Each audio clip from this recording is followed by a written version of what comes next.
Extract 1.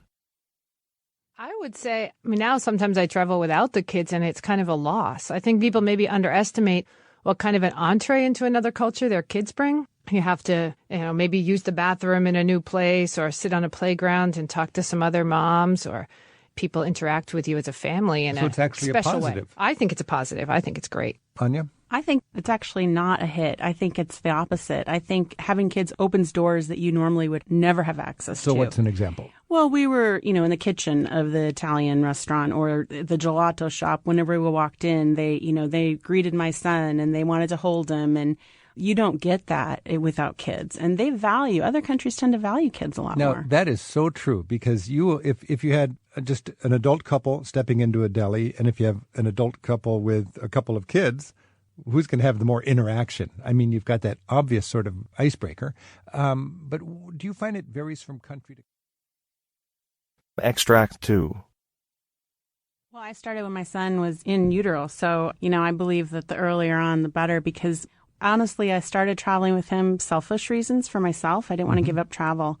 But now that he's 10, I look back, he has adapted to new situations at school, soccer team, whatever, without fear. I mean, he can easily go into new situations. But the biggest thing is, I think, when he meets a child on the playground now who has broken English, he doesn't look at that child as they're dumb, which most Americans do.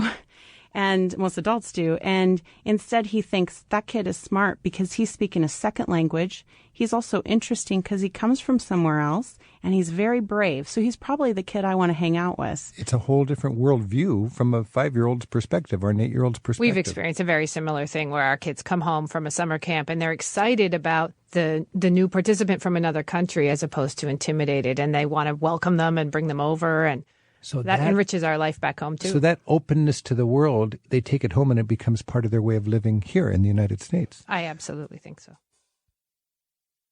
Extract 3. Well, it depends on who you speak with. And I'll tell you from our experience when we decided to take our son around the world, you cannot believe how many people were horrified that we would take a 7-year-old child out of school for a year, not considering he would be with both parents 24/7 and have a curriculum of a world itinerary. He learned division in Thailand with, converting the currency.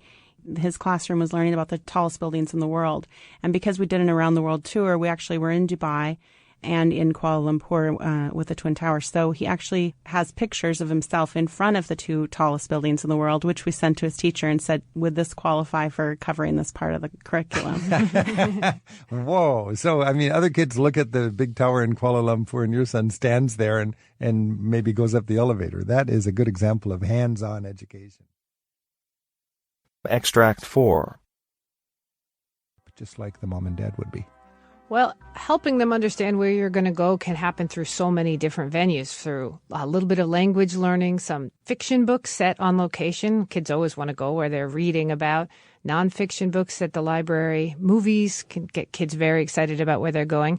And having them help make some decisions. We can all look online now and say, well, we're going to go to this town and look on it. Helping them make some decisions. Absolutely. That is fundamental, isn't it? So the kids don't feel like everything's being put on them, but they actually own part of the itinerary. Absolutely. And then when you own the itinerary, you're also a little bit more inherently responsible for having a good day.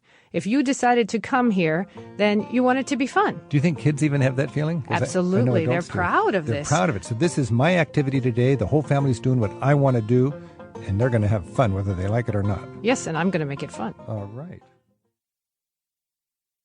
Extract 5. Balancing each day so that there are activities for each kid. And I think that you might even plan some days where you split up so that one parent sticks with one child and one with the other, and both can choose what they really want to do.